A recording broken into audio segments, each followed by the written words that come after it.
ನಮಸ್ಕಾರ, ನಾನು ಗಾಯತ್ರಿ ಸತ್ಯಶಿವ. ಪೊಳಲೀಸ್ ಕಿಚನ್ ವೀಕ್ಷಕರಿಗೆ ಸ್ವಾಗತ. ಆಂಧ್ರ ಶೈಲಿಯಲ್ಲಿ ಪಾಲಕ್ ಸೊಪ್ಪಿನ ಪಪ್ಪು ಯಾವ ರೀತಿ ಮಾಡೋದು ಅಂತ ಇವತ್ತಿನ ವಿಡಿಯೋದಲ್ಲಿ ತೋರಿಸ್ತಾ ಇದ್ದೇನೆ. ತುಂಬಾ ಟೇಸ್ಟಿಯಾಗಿರುತ್ತೆ. ನಮ್ಮನೆಯಲ್ಲಿ ಎಲ್ಲರ ಫೇವ್ರೇಟ್ ಇದು. ಅನ್ನದೊಂದಿಗೆ ಮಾತ್ರವಲ್ಲ, ಚಪಾತಿಗೂ ಸಹ ಚೆನ್ನಾಗಾಗ್ತದೆ. ಬನ್ನಿ ರೆಸಿಪಿಯನ್ನು ನೋಡೋಣ. ಮೊದಲಿಗೆ ಒಂದು ಪ್ರೆಷರ್ ಕುಕ್ಕರಿಗೆ 1 ಕಪ್ನಷ್ಟು ತೊಳೆದಿರುವ ತೊಗರಿಬೇಳೆ ಹಾಕಿ, ಬೇಳೆಗಳ ಕ್ವಾಂಟಿಟಿ ಸ್ವಲ್ಪ ಜಾಸ್ತಿಯೇ ಬೇಕು, ಹಾಗಿದ್ರೆ ಮಾತ್ರ ಪರ್ಫೆಕ್ಟ್ ಆದ ರುಚಿಯಲ್ಲಿ ಬರೋದು.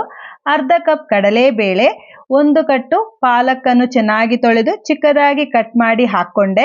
ಚಿಕ್ಕದಾಗಿ ಕಟ್ ಮಾಡಿರುವ 2 ಈರುಳ್ಳಿ ಹಾಗೂ 2 ಟೊಮೆಟೊ, ಅರ್ಧ ಚಮಚ ಅರಶಿನ ಪುಡಿ, 2 ಚಮಚ ಎಣ್ಣೆ, 1.5 ಕಪ್ ಆಗುವಷ್ಟು ನೀರು ಹಾಕಿ ಮುಚ್ಚಳವನ್ನು ಮುಚ್ಚಿ 3 ವಿಸಿಲ್ ಹೈ ಫ್ಲೇಮ್ನಲ್ಲಿ, 2 ವಿಸಿಲ್ ಲೋ ಫ್ಲೇಮ್ನಲ್ಲಿ ಬೇಳೆಗಳನ್ನು ಮೆತ್ತಗೆ ಬೇಯಿಸ್ಕೋಬೇಕು.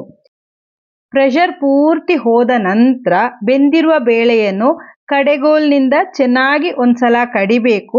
ಒಂದು ವೇಳೆ ಕಡೆಗೋಲು ಇಲ್ಲ ಅಂತಂದ್ರೆ ಸೌಟಿನಿಂದಲೇ ಚೆನ್ನಾಗಿ ಒಂದ್ಸಲ ಮಿಕ್ಸ್ ಮಾಡ್ಕೊಳ್ಳಿ. ಆಗ ಈ ರೀತಿಯಲ್ಲಿ ಬೇಳೆಗಳು ಬ್ಲೆಂಡ್ ಆಗಿ ಸಿಗತ್ತೆ.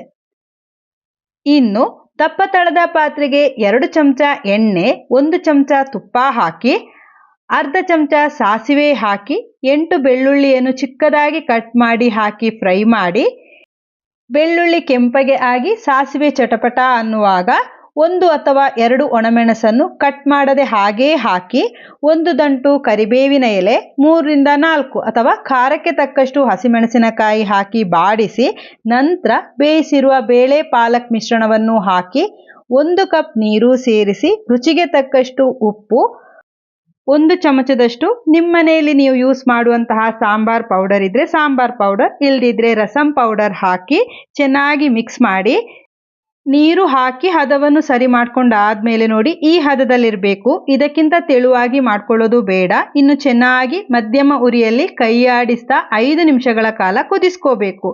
ನೋಡಿ, ಇವಾಗ ಪಾಲಕ್ ಪಪ್ಪು ರೆಡಿ ಆಯಿತು. ಬಿಸಿ ಬಿಸಿ ಅನ್ನ, ಮಾಡಿರುವ ಪಾಲಕ್ ಪಪ್ಪು, ಮೇಲಿಂದ 1 ಚಮಚ ತುಪ್ಪ ಹಾಕಿ ಕಲಸಿ ಊಟ ಮಾಡೋದಕ್ಕೆ ಸಖತ್ತಾಗಿರುತ್ತೆ. ಖಂಡಿತವಾಗಿಯೂ ರೆಸಿಪಿಯನ್ನು ಟ್ರೈ ಮಾಡಿ. ಇವತ್ತಿನ ವಿಡಿಯೋ ಇಷ್ಟ ಆಗಿದ್ರೆ ವಿಡಿಯೋಕ್ಕೊಂದು ಲೈಕ್ ಮಾಡಿ, ಹಾಗೆಯೇ ವಿಡಿಯೋವನ್ನು ನಿಮ್ಮವರೊಂದಿಗೆ ಶೇರ್ ಮಾಡಿ. ಪೊಳಲೀಸ್ ಕಿಚನ್ ಸಬ್ಸ್ಕ್ರೈಬ್ ಆಗಿಲ್ಲ ಅಂದರೆ ದಯವಿಟ್ಟು ಸಬ್ಸ್ಕ್ರೈಬ್ ಆಗಿ ವಿಡಿಯೋವನ್ನು ನೋಡಿ ಅಂತ ಕೇಳ್ತಾ, ಮುಂದಿನ ವಿಡಿಯೋದಲ್ಲಿ ಇನ್ನೊಂದು ರೆಸಿಪಿ ಜೊತೆ ಮತ್ತೆ ಭೇಟಿ ಆಗ್ತೇನೆ. ಧನ್ಯವಾದಗಳು.